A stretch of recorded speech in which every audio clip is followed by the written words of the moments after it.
Well, that's a problem.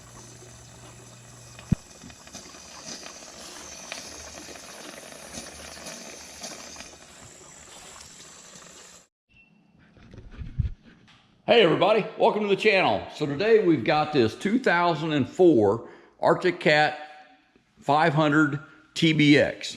And the problem it's having is we had it out in the woods yesterday and it started overheating, and we got the little red light on the console to come on.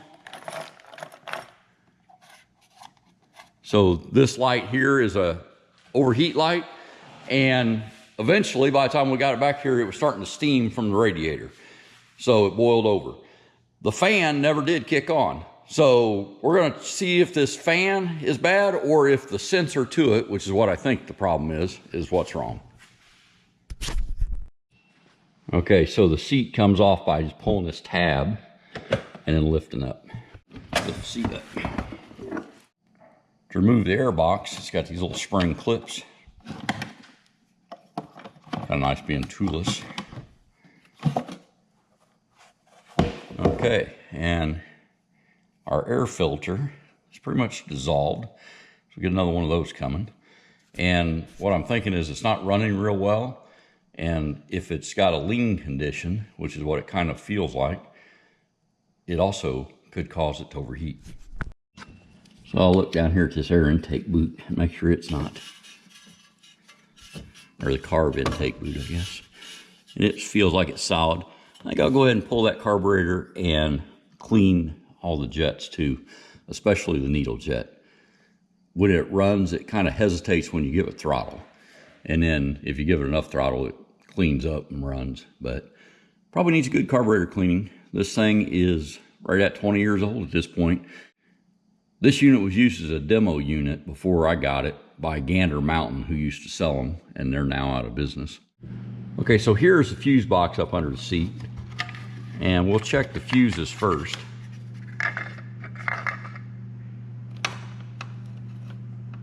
So it looks like we have several fuses and we have a couple relays. Okay, so here in the fuse box, the fuse on the top right, oops, that's 15 amp, is labeled fan. I probably can't make that where you can see it. So there's also a spare right under it. So I'm gonna pull that 15 amp and check it. And if it's bad, I'll put the spare 15 amp in there. There are also a couple of diodes back here in the back. Again, if I make it see them. But anyway, and those are also part of the fan circuit, they say.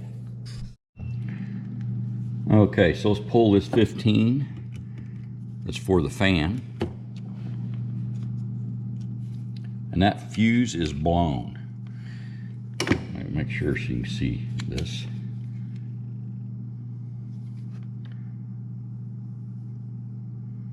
Or figure out the lighting. You can see how that fuse, the tip of it inside that plastic, is melted and gone. So there is the fuse. And since there is a spare right here, I don't have to go digging in my toolbox. Okay, so let's check it out. Okay, we're down here with the radiator, and this is the temperature sensor that turns the fan on and off. And I went ahead and disconnected the wires to that. And here are the wires that go to the fan. And one of these is 12 volt hot all the time, and the other one powers the fan once this switch opens up. So we'll check that with our little LED tester. Get around here where you can see it. So that one doesn't have any power. Okay, but this one does. Okay, so we have 12 volt power. So now, if we connect these two wires together, the fan should turn on. And you can hear it click, but it doesn't turn on. Now then, when I'm looking at this, here's something that doesn't look factory. There's a stick in our fan.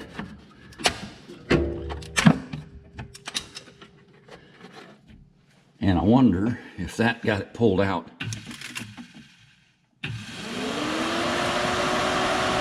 There's our fan. So I've got a little broken fan guard here now from that stick. But that stick wedged in there while we were riding and caused the fan to stop turning. And because it was still hot enough to call for the fan to be running, it blew the fuse. So all I need to do now, no parts needed to fix this. If that sensor was bad, I found them on eBay for $11, so that's not bad. But we don't even need that.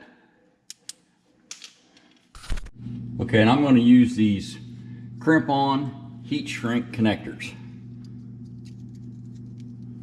to put these wires back together.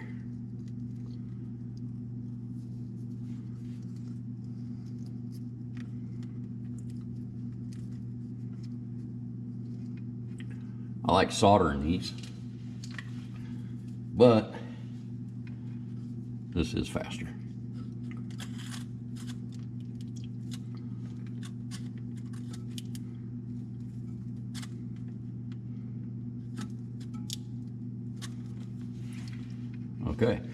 Okay, and we'll use our little Bauer heat gun for this.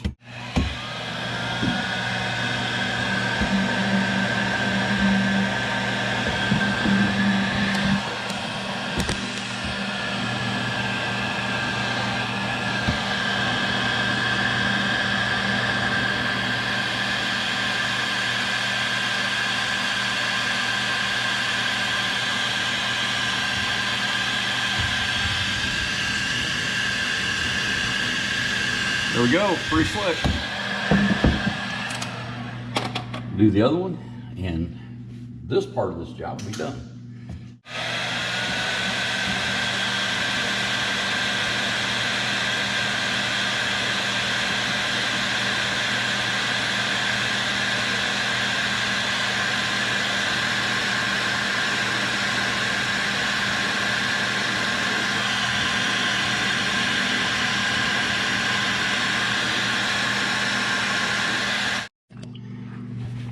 We'll put a zip tie around here, just hold these wires back, so when the next stick gets up in here, it doesn't rip them loose.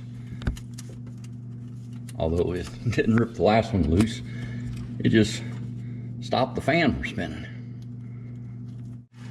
I don't like zip ties hanging, so there we are. And the other thing I'm going to do is take this air filter out here. I've got a new one coming. I found it on Amazon for $12. That one is pretty much destroyed. Surprised there's nothing living in it. Kind of happy there's nothing living in it. So if you can see down in that air box, it had a big air intake that went down into that, but the whole bottom of that air box is pretty much open. So I'd say most of the air probably comes up from the bottom. And I put our spare fuse back in the fuse box. So I'll put the fuse box cap back on. Perfect. Okay. Okay, I went ahead and started it up. We're going to let it warm up. Okay, so our fan should be kicking on here momentarily.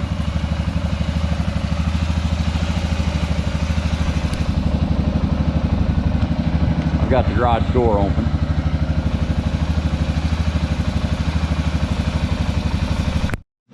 Okay, so the fan finally came on. There you hear it.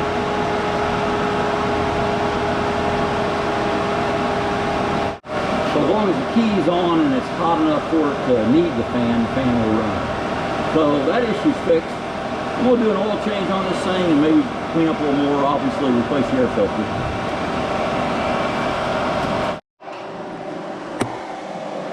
You can still hear the fan running.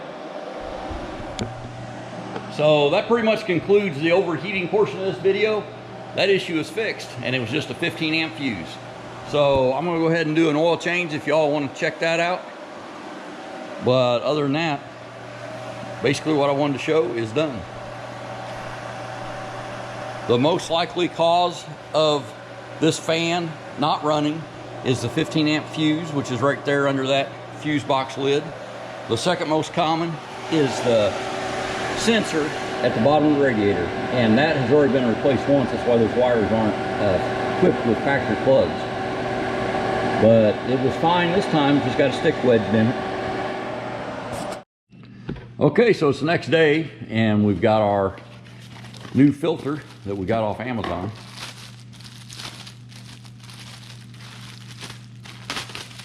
So, and it has a new hose clamp, and it looks like the exact same filter. So let's get this put in.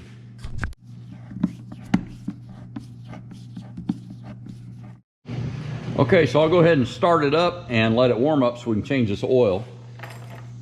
Started to do that last day and then had something else pop up. So we'll go ahead and start it up. Alrighty, so I went ahead and put this all back together and did a little test ride to warm it up so I can change the oil. And I did go ahead and run some tip cleaners through the main jet and the idle jet on the carburetor. And I ended up getting into some mud. It's pretty wet out there. But you can hear the radiator fan kick on.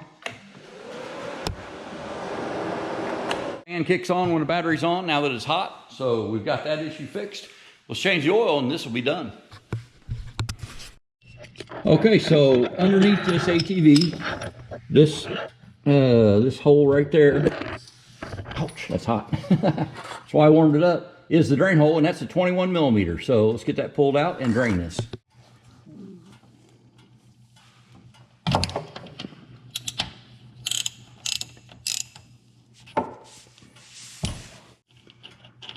Okay, and I'll try and pull this out without burning myself on the hot oil. Rode just about probably 2 miles. Warm enough to get the fan to kick on at least.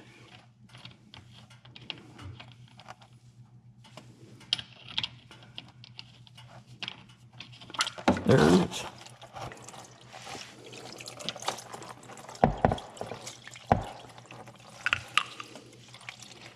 That oil definitely needed drained. Look at that. Alrighty, while that oil is finished draining, here is the oil filter on that. It's right up on top in front, so it should be pretty easy to change. And this takes 2.6 quarts of, I'm going to use the 10W30 Shell Rotella. Here's something kind of interesting if you didn't know. This Arctic Cat has a Suzuki engine in it, and it's a 500cc, but this exact looking head was used on the Suzuki DR400s and Kawasaki 400s, and they bored it out a little bit apparently for the 500 Arctic Cat. Okay, and it actually came off pretty easy. I know I only put these on hand tight, but usually they're a little trickier to get off. And here's the replacement filter, the Fram PH6018. And there it is out of the box. Fram PH6018, so it's even the exact same filter.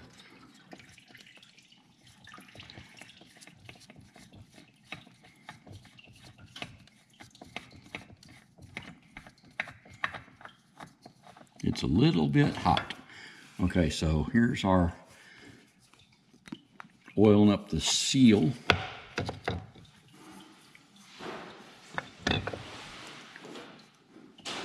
And we'll put this back on.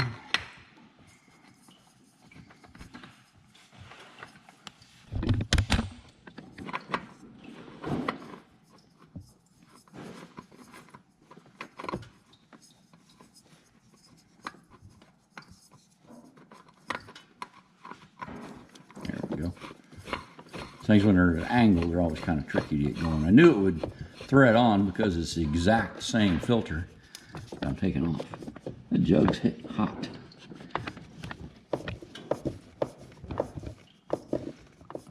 Okay, now that ought to be plenty tight.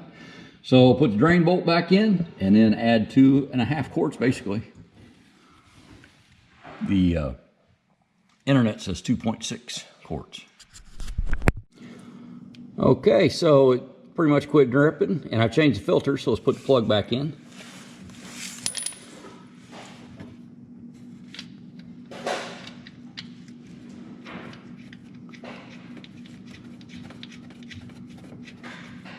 Okay, and unlike the filter that we left hand tight, we'll go ahead and tighten up our drain plug. Be a good way to waste 2.5 quarts and cause an ecological disaster.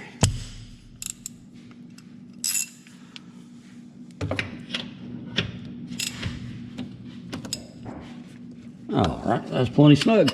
So now we can go over and add our oil and be done with this. Okay, on the left side of the machine now, we're over here with our oil fill plug and our dipstick. And it actually says on the case, right here, 2,500 milliliters. So it's about a quart, 2.5 quarts, or 2.5 quarts. Wipe this off real good before I take it out there, so I don't dump any dirt down in it.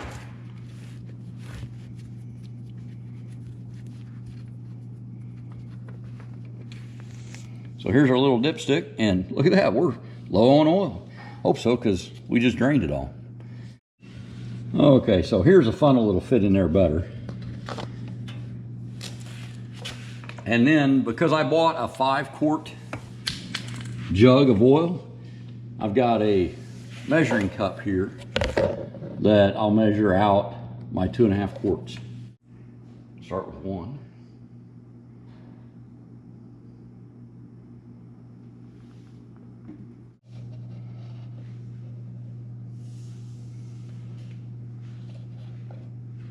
There we go. So there's 1.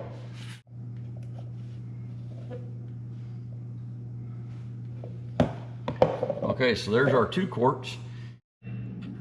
Okay, and here's our last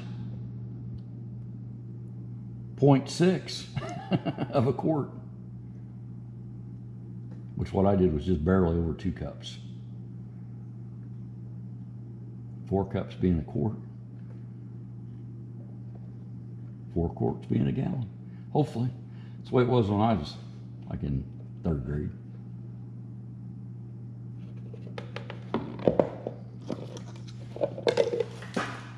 Okay, throw in the dipstick and we'll start it and check the oil. Alrighty, we'll start this up and then we'll check the oil.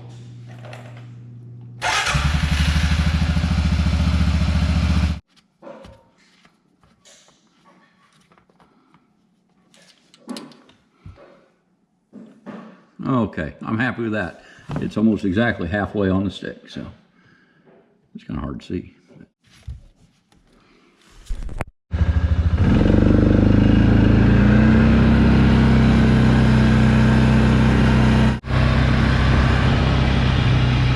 Okay, so that was the Arctic Cat 500 TBX, and this is a, what is this? This is a 2004 model. So it's got the 500 engine in it that was made by Suzuki, and for a 20-year-old ATV, it ain't bad. Little maintenance, and we're ready to go to the woods.